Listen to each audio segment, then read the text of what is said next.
আজকে আমরা চাই আপনারা নিচে নয়, আমাদের পাশে বসুন।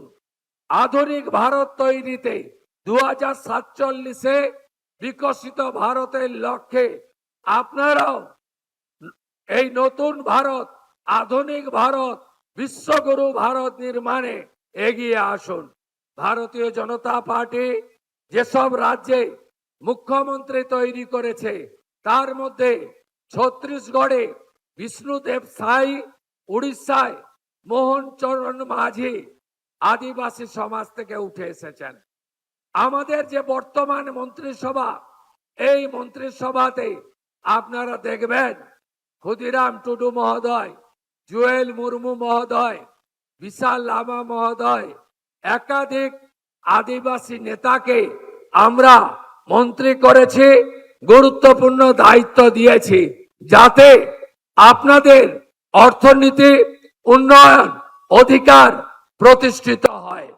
আপনারা নিশ্চিত থাকুন, পশ্চিমবঙ্গ সরকার এই রাজ্যের আদিবাসীদের কল্যাণে, মূলবাসীদের কল্যাণে অঙ্গীকারবদ্ধ।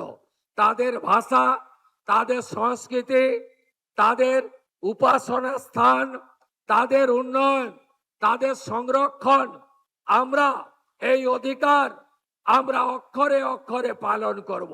বিগত সরকারের আমলে আপনাদের এখানে অনেক কর্মসূচি পালন করা হয়নি।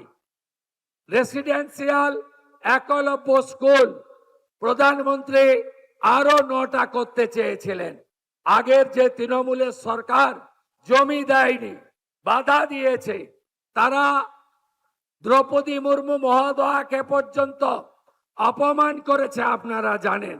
আমি আনন্দের সঙ্গে আপনাদের কাছে ঘোষণা করতে চাই যে আমরা ভারত সরকারের ধরতি আবা জনজাতীয় গ্রামীণ উৎকর্ষ অভিযান, এই অভিযানে এই সরকার ইতিমধ্যে অন্তর্ভুক্ত হয়েছে।